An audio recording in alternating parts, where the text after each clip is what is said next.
రెడీగా వార్తల వాస్తవంలో పత్రికల్లో వచ్చినటువంటి ప్రధాన వార్తలను చూద్దాం. నమస్తే తెలంగాణ చూస్తున్నాం. నమస్తే తెలంగాణలో BC quota over to Delhi.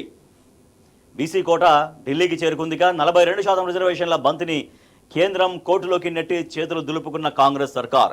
కేంద్రం ఆమోదిస్తేనే అమలు, లేదంటే పార్టీ పరంగా వాటాకు సిద్ధమన్న రేవంత్. కామారెడ్డి డిక్లరేషన్కు పాతరేసి కాంగ్రెస్ కొత్త పాట అందుకుంది. మండిపడుతున్న విపక్షాలు.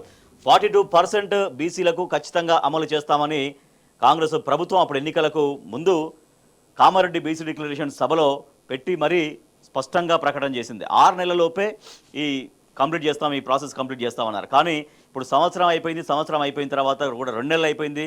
దాదాపుగా 14 నెలల తర్వాత నిన్న 42% కోటా బంతిని కేంద్రంలోకి నెట్టేసింది. సో కేంద్రం ఇంకా మరి దానిపైన ఎట్లా నిర్ణయం తీసుకోవాలి, సో దానిపైన నిర్ణయాలు తీసుకునే అవకాశం అయితే కనిపించట్లేవు అన్నటువంటి వార్తలు వస్తున్న నేపథ్యంలో, వాదన వినిపిస్తున్న నేపథ్యంలో మరి 42% వాటా ప్రామిస్ని పూర్తిగా కాంగ్రెస్ పార్టీ విస్మరిస్తోంది. కాలయాపన చేయడం కోసమే, అది తమ చేతిలో లేదు అని కేంద్రం చేతిలో ఉందని చెప్పడం కోసం ఈ రకంగా చేసింది. బీసీలను ముమ్మాటికి కాంగ్రెస్ ప్రభుత్వం వంచింది అన్నటువంటి ఒక మండిపాటు వ్యక్తమవుతుంది, ఒక ఆగ్రహం వ్యక్తమవుతుంది. మనం చాలా క్లియర్గా చూడొచ్చు. కులగణన బీసీ కమిషన్ నివేదిక ఆధారంగా అధికారంలోకి వచ్చిన 6 నెలల్లోపే బీసీ రిజర్వేషన్లు పెంచుతాం. స్థానిక సంస్థల్లో ప్రస్తుతం ఉన్న 23% రిజర్వేషన్లను 42%కి పెంచి 23,973 మంది బీసీలకు రాజకీయ ప్రాతినిధ్యం కల్పిస్తాం. స్థానిక సంస్థల్లో బీసీ రిజర్వేషన్ల ఉపవర్గీకరణను అమలు చేస్తాం. అసెంబ్లీ ఎన్నికల మేనిఫెస్టోలో ఘనత వహించిన కాంగ్రెస్ ఇచ్చినటువంటి హామీ ఇది. దీని పక్కనే మనం చూస్తున్నాం, బీసీ రిజర్వేషన్ల పెంపుపై అసెంబ్లీలో తీర్మానం చేసి కేంద్రానికి పంపిస్తాం. ఒప్పుకుంటే అమలు చేస్తాం, లేదంటే పార్టీ పరంగా రిజర్వేషన్లు కల్పిస్తాం. ఇది కులగణన నివేదిక పైన మంగళవారం నిర్వహించినటువంటి ప్రత్యేక అసెంబ్లీ సాక్షిగా కాంగ్రెస్ సర్కారు చేసినటువంటి ప్రకటన. సో పార్టీ పరంగా ఇస్తామని ఇప్పుడు కొత్త పాట, కొత్త రాగం అందుకుంది కాంగ్రెస్ ప్రభుత్వం అంటూ ఆగ్రహం వ్యక్తమవుతోంది మొత్తం క్షేత్రస్థాయిలో. సో ప్రభుత్వ పరంగా, చట్టపరంగా కల్పిస్తాం 42% రిజర్వేషన్. అది కూడా రిపోర్ట్స్ వచ్చినటువంటి 6 నెలల్లోపే మొత్తం ఈ ప్రాసెస్ మొత్తం 6 మంత్స్లో కంప్లీట్ చేస్తామని అనేక ఎన్నికల సభలో స్వయంగా కామారెడ్డి డిక్లరేషన్లో ప్రకటించినటువంటి సందర్భాన్ని ఇప్పుడు తెలంగాణ సమాజం, తెలంగాణ ప్రజలు ఇప్పుడు గుర్తు చేసుకున్న పరిస్థితి. చట్టపరంగా కల్పిస్తామని చెప్పి ఇప్పుడు పార్టీ పరంగా కల్పిస్తాం అనడం ఏంటి అంటూ దీనిపైన ముమ్మాటికి యూటర్న్ తీసుకుంది కాంగ్రెస్ ప్రభుత్వం అంటూ బీసీ వర్గాలు తీవ్రంగా ఆగ్రహం వ్యక్తం చేస్తున్నాయి. భగ్గుమన్న బీసీలు. కులగణన పేరుతో బీసీల సంఖ్యను తక్కువ చేసి చూపించిన ప్రభుత్వ నివేదిక పైన బీసీ సంఘాలు భగ్గుమన్నాయి. బీసీల భవితవ్యాన్ని నిర్దేశించే కోటా నిర్ణయించే నివేదికను తప్పుల తడకగా ఎలా రూపొందిస్తారని మండిపడ్డాయి. మంగళవారం బీసీ సంక్షేమ సంఘం ఆధ్వర్యంలో బేగంపేటలో నిర్వహించిన సదస్సులో కులగణన నివేదిక ప్రతుల్ని చించివేస్తున్నటువంటి బీసీ నేతలు, సామాజికవేత్తలు. 42% బీసీ కోటాకు ఎన్నికల్లో కాంగ్రెస్ హామీ ఇచ్చింది. ఇప్పుడు కేంద్ర ప్రభుత్వం సమ్మతించాలని మెలికబెడుతోంది. ఎంపీ ఎన్నికలకు ముందు కులగణనపై హడావిడి, రాజ్యాంగ సవరణతోనే సాధ్యమని మాట మార్పు. ఒడిశా బాటలోనే ముందుకు సాగుతున్న వైనం ఆ చర్యల్ని ముందే చెప్పిన నమస్తే తెలంగాణ. అసెంబ్లీ వేదికగా కాంగ్రెస్ నిలదీసిన బీఆర్ఎస్. ఫార్మాట్ మార్చి రీసర్వే చేయాల్సిందేనన్న తలసాని. ప్రభుత్వ తీరును నిరసిస్తూ బీఆర్ఎస్ వాకౌట్ చేసింది. బీసీ గణన వెనుక కాంగ్రెస్ కుట్ర ఉందంటూ మధుసూదనాచారి. బీసీ ఎస్సీ ఎస్టీ జనాభా తగ్గింది ఎలా అంటూ ఎమ్మెల్సీ కవిత ప్రశ్నిస్తున్నారు. కులగణన తప్పుల తడక, 42% కోటా, బీసీలకు సప్లాన్ ఊసేలేదు. బిల్లు పెట్టి చట్టబద్ధత కల్పిస్తారేమో అనుకున్నాం. నివేదికను కాంగ్రెస్ ఎమ్మెల్సీయే తగలబెట్టమన్నాడు. సమగ్ర కుటుంబ సర్వేలో 1.85 కోట్లు ఉన్న రాష్ట్ర జనాభా ఇప్పుడు 1.64 కోట్లకు ఎలా తగ్గింది? అసెంబ్లీలో కులగణనపై చర్చ సందర్భంగా కేటీఆర్. అనుకున్నంత అయింది. స్థానిక సంస్థల ఎన్నికల్లో బీసీ కోటా అమలుకు సంబంధించి కాంగ్రెస్ నాటకం బట్టబయలైంది. చిత్తశుద్ధితో అమలుకు ప్రయత్నించకుండా కాంగ్రెస్ ప్రభుత్వం కోటా బంతిని కేంద్రం కోర్టులోకి విసిరేసింది. నివేదిక తప్పుల తడకగా ఉన్నదంటూ విమర్శలు వస్తున్నా అసంపూర్ణ నివేదికను ఆగమేఘాలపైన అసెంబ్లీలో పెట్టడం, సభ ప్రారంభంలోనే తాము ప్రిపేర్ అయ్యి రాలేదని చెప్పడం ద్వారా రాష్ట్ర ప్రభుత్వ చిత్తశుద్ధి ఏమిటో తేటతెల్లమైంది. సో ఇప్పటికే బీసీ కులగణనకు సంబంధించి మొన్న ఇంటింటి సర్వే చేసిన వచ్చినటువంటి రిపోర్టు పట్ల ఎవరు కూడా సంతృప్తిగా లేనటువంటి పరిస్థితి. రాష్ట్ర వ్యాప్తంగా బీసీ సంఘ నాయకులు, బీసీలందరూ కూడా, బీసీ మేధావులు అందరూ కూడా ఇది ముమ్మాటికి తప్పుల తడక, ఇది ఒక కాకి లెక్కగా దాన్ని అభివర్ణిస్తున్నారు. అంత విమర్శలు వస్తున్న నేపథ్యంలో ఇంకా ఒక ర్యాపిడ్ మళ్ళీ ఫోర్స్ పెట్టి దాన్ని మళ్ళీ కంప్లీట్ చేయాలని చెప్పారు. ఎవరైతే మిస్ అయ్యారో దాదాపుగా 16 లక్షలు 18 లక్షల మంది మిస్ అయ్యారు, సర్వేలో పాల్గొనలేదని ప్రభుత్వమే స్వయంగా చెప్తున్న నేపథ్యంలో వాళ్ళందరి వివరాలు కూడా సేకరించాలి అని, దానికి మళ్ళీ అవసరమైతే సమయం తీసుకోమనేటువంటి డిమాండ్ వచ్చినా కూడా దాన్ని ఏమాత్రం పట్టించుకోకుండా ఆగమేఘాలపైన అసెంబ్లీలో తీర్మానం చేసింది కాంగ్రెస్ ప్రభుత్వం. సో దీని పట్ల తీవ్రంగా విమర్శలు వ్యక్తమవుతున్నాయి. అసలే ఆ సర్వేనే బాగాలేదని చెప్తుంటే దానిపైన ఏకంగా అసెంబ్లీ సమావేశం పెట్టడం, తీర్మానం చేయడం, కేంద్రానికి పంపించడం అంతా చకచకా చేసినటువంటి నేపథ్యంలో బీసీలను నమ్మించి మోసం చేసింది అన్నటువంటి ఆగ్రహాలు వ్యక్తమవుతున్నాయి. మేము ఇంకా ప్రిపేర్ కాలేదు సార్. అసెంబ్లీ ప్రారంభం కాగానే ప్రభుత్వం ప్రకటన, మినిట్స్ నోట్స్ ఇంకా ప్రిపేర్ కాలేదని వెల్లడి, సభ ప్రారంభమైన 2 నిమిషాలకే వాయిదా, ఇంకెప్పుడు ప్రిపేర్ అవుతారని అంటూ నిలదీశారు మాజీ మంత్రి హరీష్ రావు. మధ్యాహ్నం 2 గంటల 20 నిమిషాలకు తిరిగి ప్రారంభమైంది. కులగణనపైన విస్తృత చర్చకు సిద్ధం కాని సర్కార్, సభా నిర్వహణపై సొంత పార్టీ సభ్యులే అసహనం వ్యక్తం చేసినటువంటి పరిస్థితి. సో ఇట్లా బీసీల నమ్మించి గొంతు కోసింది, కామారెడ్డి డిక్లరేషన్కు పాతరేసింది అని బీసీ వర్గాలన్నీ కూడా తీవ్రంగా ఆగ్రహం వ్యక్తం చేస్తున్నాయి. 96.9% సర్వే చేశాం, కులగణన సర్వేను సంక్షేమం కోసం ఉపయోగిస్తాం, జీహెచ్ఎంసీ పరిధిలోనే అధిక కుటుంబాలు మిగిలిపోయాయి, సర్వేలో పాల్గొన్న 1,00,000 మంది ఎన్యూమరేటర్లు, సూపర్వైజర్లు, అసెంబ్లీలో సీఎం రేవంత్ రెడ్డి వెల్లడి. బీసీలే కాంగ్రెస్ను భూస్థాపితం చేస్తారు, బీసీ సంక్షేమ సంఘం జాతీయ అధ్యక్షుడు జాజుల శ్రీనివాస్ గౌడ్ బీసీల సంఖ్యను తక్కువ చేసి చూపించారని కులగణన నివేదిక ప్రతులు చింపి నిరసన వ్యక్తం చేశారు. 48 గంటల్లో సరిదిద్ది పూర్తి వివరాలని పబ్లిక్ డొమైన్లో పెట్టాలని బీసీ నేతలు డిమాండ్ చేశారు. భవిష్యత్తు కార్యాచరణపైన ఆరుణ సమావేశమవుతామని వెల్లడి. ఎస్కేఎస్ నివేదిక ఎక్కడుందో తెలియదు, అసెంబ్లీ మీటింగ్ జరుగుతుండగా ఎంసీఆర్ హెచ్ఆర్డీలో ఉన్న ఎస్కేఎస్ డేటా, ఆ వెంటనే అదే వెబ్సైట్లో ఎస్కేఎస్ డేటా తొలగింపుతో కనిపిస్తున్నటువంటి ఎర్రర్. ఎస్కేఎస్ అంటే సమగ్ర కుటుంబ సర్వే. నాడు బీఆర్ఎస్ ప్రభుత్వం వచ్చినటువంటి కొత్తలో 2014లోనే ఒకే ఒక్క రోజులో మొత్తం సమగ్ర కుటుంబ సర్వే చాలా డీటెయిల్డ్గా తీసుకోగలిగారు, వివరాలను సేకరించగలిగారు. ఎస్కేఎస్ నివేదిక ఎక్కడుందో తెలియదంటూ అసెంబ్లీ చిట్ చాట్లో రేవంత్ రెడ్డి చేసినటువంటి కామెంట్స్ చూడొచ్చు. మేము ఇంకా ప్రిపేర్ కాలేదు అంటే ప్రభుత్వం పైన ఎమ్మెల్యేలు కూడా అసంతృప్తి వ్యక్తం చేశారు. ఉదయం 11 గంటలకు ప్రారంభం కావాల్సినటువంటి శాసనసభ మధ్యాహ్నం 2 గంటలకు వాయిదా పడడంతో దూర ప్రాంతాల నుంచి వచ్చినటువంటి అధికార విపక్ష ఎమ్మెల్యేలు తీవ్ర అసంతృప్తికి గురయ్యారు. బీఆర్ఎస్ సభ్యులు వాకౌట్ చేశారు. బీఆర్ఎస్ తరఫున 38 మంది సభ్యులున్నాం. బీసీ వర్గాల నుంచి కమలాకర్, వివేక్, చింతా ప్రభాకర్, కాలేరు వెంకటేష్ తదితరుల సభ్యుల అంశంపై సభలో మాట్లాడేందుకు సిద్ధమైనా కూడా వారికి అవకాశం ఇవ్వలేదు అంటూ బీఆర్ఎస్ పార్టీ సభ నుంచి వాకౌట్ చేసింది. బీఆర్ఎస్ విప్ల నియామకం, మండలి విప్గా సత్యవతి రాథోడ్, అసెంబ్లీలో కేపీ వివేకానంద గౌడ్ని నియమించారు. నా ఇంట్లో కేసీఆర్ ఫోటో ఉంటే తప్పేంటి అంటూ దానం నాగేందర్ చేసినటువంటి కామెంట్స్ కూడా మనం చూడొచ్చు. సో ఇట్లా బీసీల పైన, బీసీ లెక్కల పైన ప్రభుత్వం ఒక తప్పుడు లెక్క ప్రకటించి ఆ తప్పుడు లెక్క ఆధారంగానే నిన్న అసెంబ్లీలో తీర్మానం చేసి కేంద్రానికి పంపించింది. తాము ఏదైతే మాట ఇచ్చిందో చట్టబద్ధంగా, చట్టపరంగా 42% రిజర్వేషన్ కల్పిస్తామని ఆ మాటను ఇప్పుడు పూర్తిగా విస్మరించి అది కేంద్రం చేతిలోకి పెట్టేసింది ఆ సమస్యని. కేంద్రం పరిష్కరించదు, కేంద్రం నుంచి 42% కోటా బీసీలకు అమలు కాదు. ముమ్మాటికి కాంగ్రెస్ ప్రభుత్వం చెప్పి నమ్మించి బీసీల గొంతు కోసింది, ముంచేసింది అంటూ బీసీ వర్గాలని కూడా తీవ్రంగా ఆగ్రహం వ్యక్తం చేస్తున్నాయి. కులగణన తప్పుల తడక, 42% రిజర్వేషన్లు, బీసీలకు సబ్ ప్లాన్ ఊసేలేదు, బిల్లు పెట్టి చట్టబద్ధత కల్పిస్తారేమో అనుకున్నాం, సర్వే నివేదికను కాంగ్రెస్ ఎమ్మెల్సీఏ తగలబెట్టాలన్నాడు. అసెంబ్లీలో కులగణనపై చర్చ సందర్భంగా కేటీఆర్ ఆగ్రహం వ్యక్తం చేశారు. కాంగ్రెస్ అంటే కూల్చివేతలు, కాల్చివేతలు, కాంగ్రెస్ అంటేనే కూల్చివేతలు, కాల్చివేతలు, అణచివేతలు, ఆక్రమణలు, అరెస్టులు, జైలు, నిర్బంధం, నియంతృత్వం అంటూ కేటీఆర్ ఆగ్రహం వ్యక్తం చేశారు. పేదల వేదన అరణ్య రోదనగా మారిందంటూ ఆయన ఆవేదన వ్యక్తం చేసినటువంటి పరిస్థితి. చర్చ లేకుండానే వాయిదానంటూ మాజీ మంత్రి పొన్నాల లక్ష్మయ్య ప్రశ్నిస్తున్నారు. కులగణన సర్వేపై అసెంబ్లీ ప్రత్యేక సమావేశం వెంటనే ఎలాంటి చర్చ లేకుండా 3 గంటల పాటు వాయిదా వేయడం ఏంటంటూ బీఆర్ఎస్ నేత మాజీ మంత్రి పొన్నాల లక్ష్మయ్య విమర్శించారు.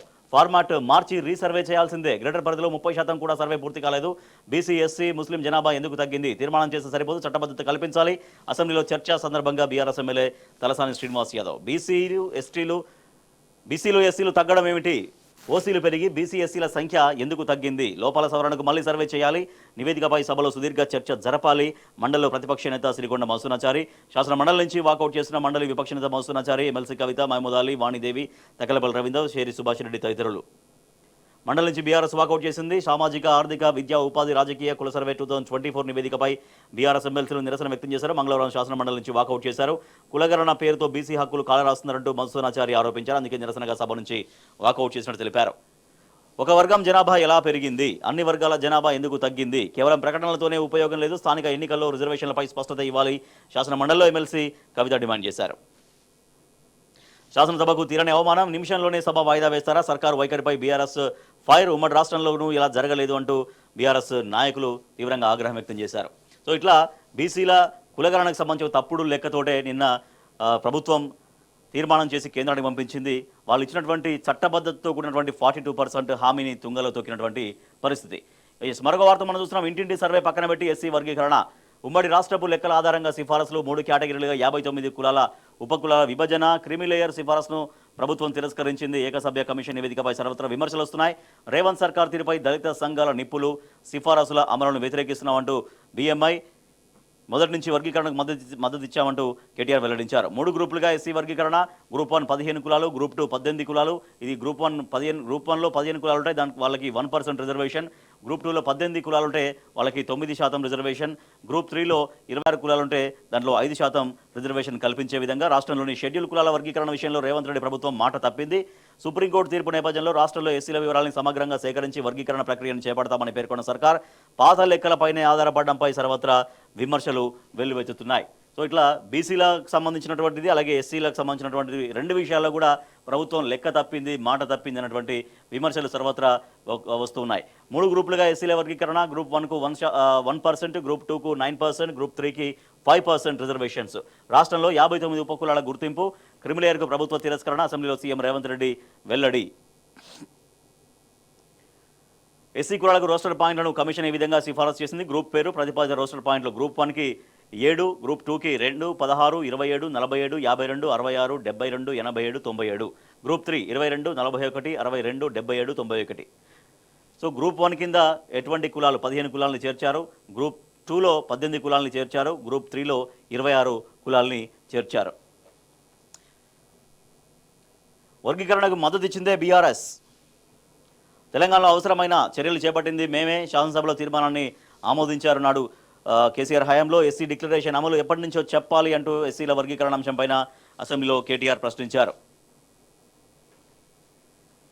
సో కమిషన్ సిఫార్సుల ఆధారంగా రిజర్వేషన్లు ఎట్లా వర్తిస్తాయనేది కూడా మనం ఇక్కడ వివరంగా చూడొచ్చు. కేటగిరీ గ్రూప్ 1 కులాల సంఖ్య 15, జనాభా శాతం 3.28% ఉన్నాయి. గ్రూప్ 1లో 15 కులాల సంఖ్య, రిజర్వేషన్ శాతం 1 వర్తిస్తుంది. సామాజికంగా, ఆర్థికంగా, విద్యాపరంగా అత్యంత వెనుకబడిన పట్టించుకుని షెడ్యూల్ కులాలు గ్రూప్ 2లో ఉన్నాయి. ఆ గ్రూప్ 2లో ఉన్నాయి మొత్తం 18 అయితే ఆ జనాభా శాతం 62.748%గా ఆ శాతాన్ని తేల్చారు. వాళ్ళకి రిజర్వేషన్ శాతం వర్తించేది 9%.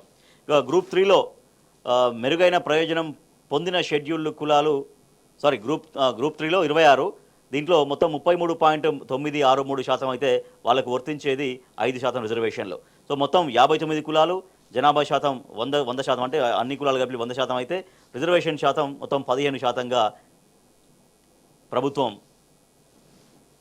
నిర్ణయించింది. ఇక కులగణన సర్వే అశాస్త్రీయం అంటూ మరొక వార్త మనం చూస్తున్నాం. 10 ఏళ్లలో 2 లక్షల జనాభా మాత్రమే పెరిగిందనడం విడ్డూరం. బీసీల జనాభాను తగ్గించి చూపారు రాజ్యసభ సభ్యుడు వద్దిరాజు రవిచంద్ర. రాష్ట్ర ప్రభుత్వం జరిపించినటువంటి కులగణన సర్వే తప్పుల తడకగా, కాకి లెక్కలతో అశాస్త్రీయంగా ఉందంటూ రాజ్యసభ సభ్యుడు వద్దిరాజు రవిచంద్ర పేర్కొన్నారు. కేంద్ర ప్రభుత్వం 2011లో జరిపించిన లెక్కల ప్రకారం తెలంగాణ జనాభా 3,50,03,674 కాగా 2014 సమగ్ర కుటుంబ సర్వే ప్రకారం 3,68,76,544. ఇటీవల రాష్ట్ర ప్రభుత్వం జరిపిన సర్వేలో 3,70,77,544 నమోదైందని వివరించారు. 10 ఏళ్లలో తెలంగాణ జనాభా కేవలం 2 లక్షలు మాత్రమే పెరిగిందని పేర్కొనడం విడ్డూరంగా ఉందంటూ ఆయన ఒక ప్రకటనలో తెలిపారు. కులగణన తప్పుల తడక అంటూ ఎల్ రమణ ఆగ్రహం వ్యక్తం చేశారు. బీసీ కులగణన తప్పుల తడకగా ఉందంటూ ఆయన విమర్శించారు.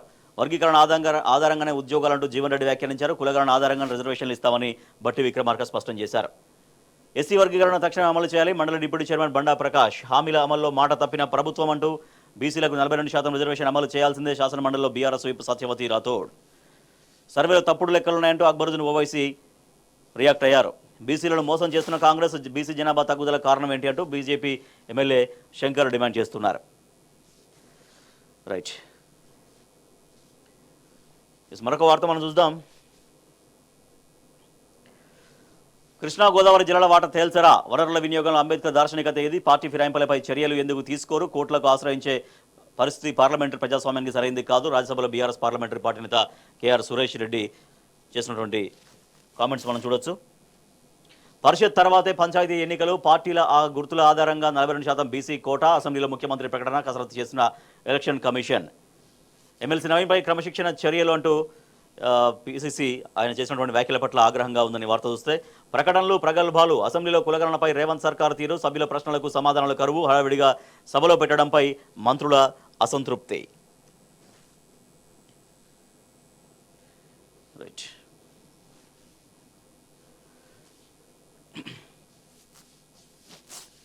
ధైర్యం కోల్పోదనగా వార్త మనం చూస్తున్నాం. తల్లుల కన్నీళ్లను పసిబిడ్డలు తుడిచే దుస్థితి రావడం దయనీయం. రోజుకో రైతు ఆత్మహత్య చేసుకుంటుండే సీఎం మంత్రులు ఏం చేస్తున్నారు? కలిసికట్టుగా కొట్లాడి సర్కారు మండలి ఉంచుదామంటూ మాజీ మంత్రి నిరంజన్ రెడ్డి చెప్తున్నారు. జగిత్యాల జిల్లాలో పిట్టల లింగన్న కుటుంబాన్ని ఆయన పరామర్శించారు రైతు కమిటీ ఆధ్వర్యంలో. బీఆర్ఎస్ రైతు ఆత్మహత్యలు ఎందుకు చేసుకుంటున్నారు, రైతులు ఎందుకు ధైర్యాన్ని కోల్పోతున్నారు, ఎందుకు ఆత్మహత్యలను ఎంచుకుంటున్నారు, క్షేత్రస్థాయి కారణాలు తెలుసుకోవడం కోసం ఆత్మహత్యల కమిటీ ఒకటి మన ఆత్మహత్యల అధ్యయన కమిటీ ఏర్పాటు చేసుకుంది బీఆర్ఎస్ పార్టీ. మాజీ వ్యవసాయ శాఖ మంత్రి నిరంజన్ రెడ్డి నేతృత్వంలో వాళ్ళు జిల్లాలో పర్యటిస్తున్నారు. ఆత్మహత్య చేసినటువంటి కుటుంబాల దగ్గరికి వెళ్ళి ఆ కుటుంబ సభ్యుల్ని ఓదారుస్తున్నారు. అయితే మరో రైతు ఆత్మహత్య, పత్తి దిగుబడి రాక మనస్తాపం, ఆర్థిక ఇబ్బందులతో బలవన్మరణం. ఆసిఫాబాద్ జిల్లాలో బొందగూడలో ఈ విషాదం జరిగింది. ఇప్పటిదాకా కాంగ్రెస్ ప్రభుత్వం వచ్చిన తర్వాత రాలినటువంటి మట్టి పూలు 416 మంది, అంటే సగటున రోజుకొక రైతు ఎక్కడో ఒక చోట ఆత్మహత్య బాట పట్టాల్సినటువంటి ఒక దయనీయమైనటువంటి స్థితిలో ఇవాళ రాష్ట్ర రైతాంగం ఉంది. గతంలో బీఆర్ఎస్ ప్రభుత్వ హయాంలో నాటి ఉమ్మడి రాష్ట్రంలో ఆత్మహత్యల సంఖ్య ఎక్కువ ఉంటే బీఆర్ఎస్ ప్రభుత్వ హయాంలో ఆ ఆత్మహత్యల్ని క్రమక్రమంగా తగ్గించుకుంటూ వచ్చి దాదాపుగా ఆత్మహత్యలు అనేవి కనిపించని రాష్ట్రంగా తెలంగాణ ఉంటే, మళ్ళీ ఇవాళ కాంగ్రెస్ పరిపాలనలో రోజుకు సగటున ఎక్కడో ఒక చోట ఒక రైతు ఆత్మహత్య చేసుకుంటున్నటువంటి ఒక విషాదకరమైన పరిస్థితులు నెలకొన్నాయి. దీని పట్ల సర్వత్రా ఒక ఆందోళన వ్యక్తమవుతోంది. రైతులు ఒక ధైర్యంగా ఉండి వ్యవసాయాన్ని చేసి అందరికీ అన్నదాతగా ఉండేటువంటి రైతు ఎందుకు ధైర్యాన్ని కోల్పోతున్నాడు, ఎందుకు ఆత్మహత్య చేసుకున్నాడు, ప్రభుత్వం నుంచి రావాల్సినటువంటి పథకాలు ఆ కార్యక్రమాలు రైతులకు అందకపోవడంతో ఆత్మహత్య చేసుకున్నటువంటి రైతుల సంఖ్య ఎక్కువగా ఉంది అనేది అధ్యయనంలో తేలుతున్నటువంటి పరిస్థితి.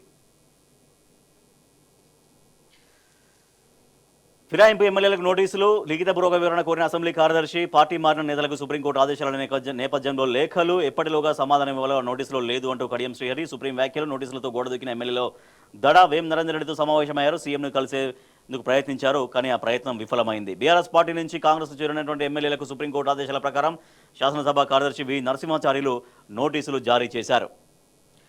మరొక వార్త మనం చూస్తున్నాం. గూడు చిదిమిన బుల్డోజర్, చారకొండలో 29 నివాసాల తొలగింపు, బైపాస్ రోడ్డు కోసం బలవంతంగా కూల్చివేత, బాధితులు అడ్డుకున్నా కనికరించని అధికారులు, పిల్లల్ని సైతం అదుపులోకి తీసుకుంటున్నటువంటి పోలీసుల ఫోటో మనం చూస్తూ ఉన్నాం.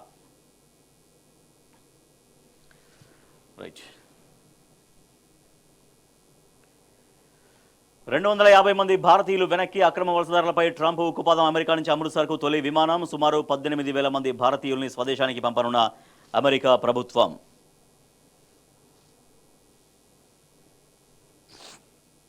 రైట్. 17,654 కంపెనీలు బంద్, గత 10 నెలల్లో మూతపడ్డట్టు రాజ్యసభలో ప్రకటించిన కేంద్ర ప్రభుత్వం. ఒక వార్త మనం చూస్తే 86,000కు చేరువలో పుత్తడి, మరో 500 రూపాయలు పెరిగి 85,800కు చేరిన 10 గ్రాముల ధర అంటూ బంగారం ధర రోజు రోజుకు విపరీతంగా పెరిగిపోతున్నటువంటి వార్త చూస్తున్నాం. ఇక రిటైర్మెంట్ బెనిఫిట్స్ కోసం ఎదురు చూసినటువంటి వాళ్ళు ఎంతోమంది ఉన్నారు. సీఎం గారు నన్ను బతికించండి, రిటైర్మెంట్ బెనిఫిట్స్ ఇవ్వకుంటే నేను బతుకుడు కష్టమే, మీరు చేసే ఆలస్యం నన్ను చావుకు దగ్గర చేస్తోంది, నా కిడ్నీలు పాడైనాయి, డయాలసిస్కు డబ్బులు లేవు, దవాఖానలో హెల్త్ కార్డు చెల్లుబాటు కావడం లేదు. ముఖ్యమంత్రికి రిటైర్డ్ ఏఎస్ఐ నారాయణ సింగ్ లేక తీవ్ర ఆర్థిక ఇబ్బందుల్లో కూరుకుపోయామని మనోవేదన. రిటైర్డ్ ఉద్యోగుల పాలిట శాపంల కాంగ్రెస్ సర్కార్. ఎక్స్ వేదికగా మాజీ మంత్రి హరీష్ రావు మండిపాటు. రిటైర్డ్ ఉద్యోగులకు కాంగ్రెస్ సర్కార్ ఒక శాపంలాగా మారింది. వాళ్ళు ఎంతో కాలం నుంచి ఎదురు చూస్తున్నారు. రిటైర్డ్ ఉద్యోగులందరూ కూడా తమకు రావాల్సినటువంటి బెనిఫిట్స్కి సంబంధించి ప్రభుత్వం దగ్గర ఎన్నిసార్లు గోడు వెళ్ళబోసుకున్నా కూడా వాళ్ళకు నిరాశ ఎదురవుతుంది. సో దీని పట్ల మాజీ మంత్రి హరీష్ రావు రియాక్ట్ అయ్యారు. రిటైర్డ్ ఉద్యోగులకు సర్కారు శాపంగా పరిణమించిందంటూ ఆయన ఆగ్రహం వ్యక్తం చేశారు. నమ్మించి మోసం చేసిన కాంగ్రెస్, వీఆర్ఏల మినిస్టర్స్ క్వార్టర్స్ ముట్టడి ఉద్రిక్తం. బీఆర్ఎస్ సర్కారు జీవోల అమలుకు డిమాండ్, అడ్డుకున్న పోలీసులు తీవ్ర ఉద్రిక్తత. రైట్. ఇక మిగతా పత్రికల్లో వచ్చినటువంటి వార్తలు చూద్దాం. సాక్షి తీసుకుంటే సాక్షిలో చారిత్రాత్మక ఘట్టం అంటూ ముఖ్యమంత్రి రేవంత్ రెడ్డి మాట్లాడిన మాటలు చూడొచ్చు. ఒకే రోజు కులగణన, ఎస్సీల వర్గీకరణ నివేదికపైన కేబినెట్ అసెంబ్లీ ఆమోదానికి సంబంధించి అయితే దీనిపైన సర్వత్రా విమర్శలు అయితే వ్యక్తమవుతున్నాయి. మరోపక్క కేంద్రం చేతికి బంతి వెళ్ళింది. అయితే ఆంధ్రజ్యోతిలో మనం వార్త చూస్తున్నాం. బీసీలకు 42% సీట్లు అంటూ చట్టబద్ధత కల్పించినట్టుగా ఆంధ్రజ్యోతిలో హెడ్లైన్ కనిపించింది. కానీ ఇది పార్టీ పరంగా ఇస్తాం, స్థానిక సంస్థల ఎన్నికల్లో కాంగ్రెస్ తరఫున ఇస్తామనేది ముఖ్యమంత్రి రేవంత్ రెడ్డి నిన్న మాట్లాడినటువంటి మాట. సో బీసీలకు 42% రిజర్వేషన్లు ఇచ్చినట్టే ఆంధ్రజ్యోతి ప్రచురించినటువంటి వార్త మనం చూస్తున్నాం. కానీ చట్టబద్ధత కాదు, కేవలం పార్టీ తరపునే ఇస్తామని సీఎం రేవంత్ రెడ్డి మాట్లాడిన మాటని హైలైట్ చేసి చూపిస్తున్నటువంటి పరిస్థితి. ఇక తెలంగాణ టుడేలో CM does another U turn, this time on caste survey అని వార్తున్నాం. Revanth says 42% quota for BCs requires and amendment to the constitution అంటూ రాజ్యాంగ సవరణ తప్పనిసరి పరిస్థితి అనేది సీఎం రేవంత్ రెడ్డి చేసిన కామెంట్స్ చూడొచ్చు. చట్టబద్ధత కల్పిస్తామన్నటువంటి మాట పూర్తిగా విస్మరించినటువంటి పరిస్థితి. రైట్, ఇవి దినపత్రికల్లో వచ్చినటువంటి ప్రధాన వార్తలు.